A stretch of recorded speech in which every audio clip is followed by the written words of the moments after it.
ሰላም ጤና ይስጥልን። በዓለም ዙሪያ የምትገኙ አድማጮቻችን እንደምን አላችሁ? ሰበር መረጃዎችን ይዘን ተመልሰናል። በመጀመሪያም ዋና ዋናዎቹን በማስተዋወቅ እንጀምራለን።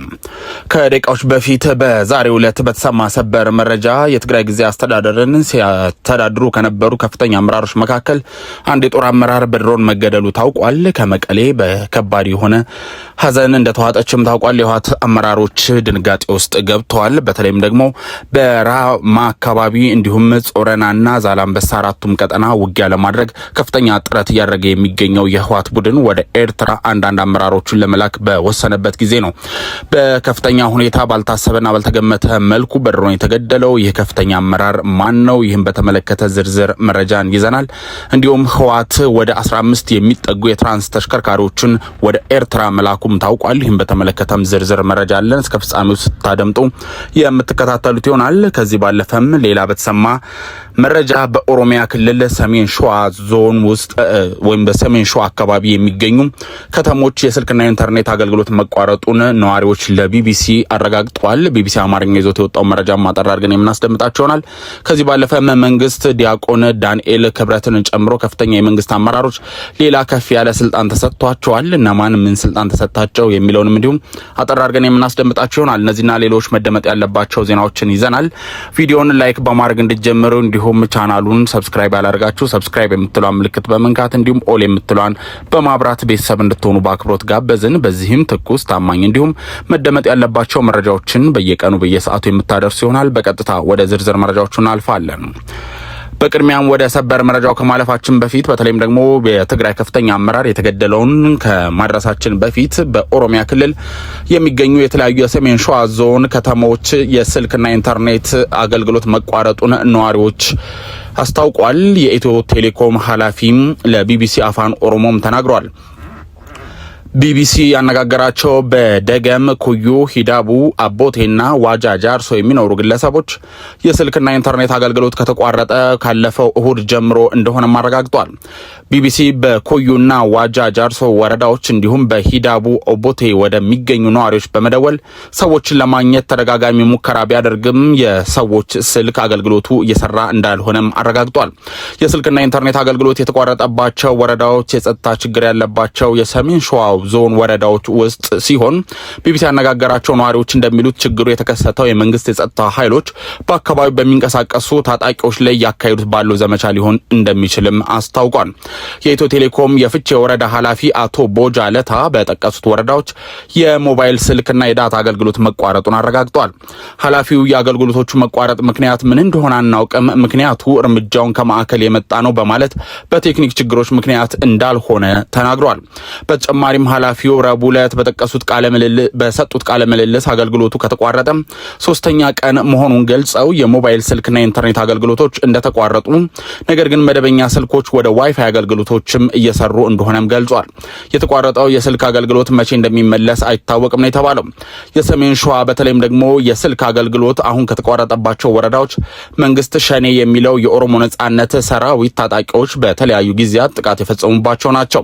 በዚህ ምክንያት ላለፉት 4 ዓመታት እነዚህ ወረዳዎች ውስጥ በሚገኙ ነዋሪዎች ላይ ዝርፊያ፣ የንብረት ውድመት፣ ግድያ እንዲሁም መፈናቀል መከሰቱ በተደጋጋሚ ሲዘገብ ነበር። ወረዳውን የሚያቋርጠው ዋናው መንገድ ላይም እንዲሁ ታጣቂዎች ብዙውን ጊዜ ህዝብ ማመላለሻ ተሽከርካሪዎችን በማስቆም ተሳፋሪዎችን ያግታሉ፣ ይዘርፋሉ። ይህ የቅርብ ጊዜ ትውስታ ነው። ታዲያ በዚህ ወረዳ የተቋረጠው የስልክና ኢንተርኔት አገልግሎት መቼ እንደሚመለስ ከመንግስትም ሆነ ከሌሎች አካሎች እስካሁን የታወቀ ፍንጭ የለም። አድማጮቻችን ወደ ተከታዮቹ መረጃዎች እናልፋለን። በትግራይ ጦርነት ማለትም አሁን የተቀሰቀሰ በሚገኘው ግጭት ከፍተኛ የሆነ ቁጥር ያላቸውን ባለስልጣኖችን ከትግራይ ክልል ወደ ኤርትራ ለማስወጣት የህወሓት ኃይሎች ከፍተኛ የሆነ ሙከራ እያደረጉ ይገኛሉ።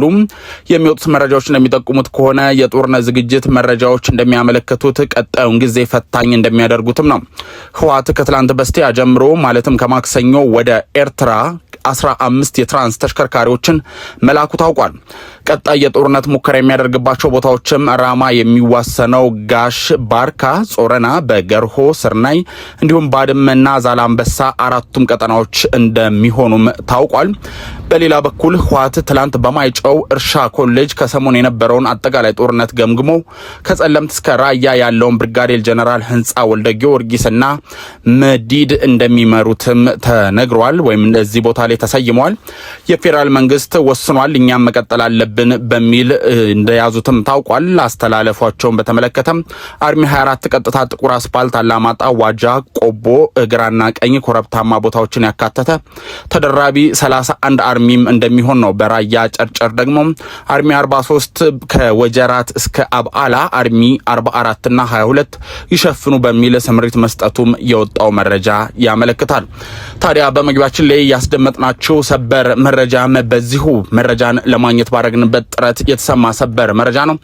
ከደቂቃዎች በፊት በተሰማው በዚህ ሰበር መረጃ የህወሓት ቡድን በከፍተኛ ሁኔታ ሲመሩ የነበሩት ሌተናል ጀነራል አብርሃ ገብረ ትንሳኤ መገደላቸው ታውቋል። ይህም በድሮን ጥቃት እንደደረሰባቸው የታወቀው ከፍተኛ የሆነ ቁጥር ያላቸው የትግራይ ከፍተኛ አመራሮች እንዲሁም ከዚህ ቀደም በዞንና በወረዳ የህወሓት ቡድንን ከጊዜ አስተዳደሩ ቀጥሎም ጭምር እነ ጌታቸው ረዳ ከዛም አልፎ አሁን ያለው ጊዜ አስተዳደር በሚያገለግልበት ወቅት በስልጣን እርከን ላይ የሚገኙ የህወሓት አመራሮችን ወደ ኤርትራ ለመውሰድ በሚሞከርበት ጥረት ነው መከላከያ ኃይሉ ማለትም የኢትዮጵያ የአየር ኃይል በድሮን ድብደባ እኚህ ከፍተኛ አመራር ላይ ጥቃት ያደረሰው። ከኤርትራ ጋር ከዚህ ቀደም በከባድ የሆነ የፖለቲካ ውጥረት የነበሩት ህወሓቶች የጠላት ወዳጄ በሚለው አባባል በሚመስል ሁኔታ በኤርትራ ኃይሎች ጋር ከባድ የሆነ አቅርቦት ማለትም የሎጂስቲክ ድጋፍ እንዲሁም ሌሎች በገንዘብም ጭምር ድጋፍ እያገኙ እንደሚገኙ ታውቋል። ከፍተኛ አመራሮቻቸውንም ወደ ኤርትራ በማሸሽ ዝግጅት በሚያደርጉበት ወቅት ነው ይህ ከፍተኛ አመራራቸውን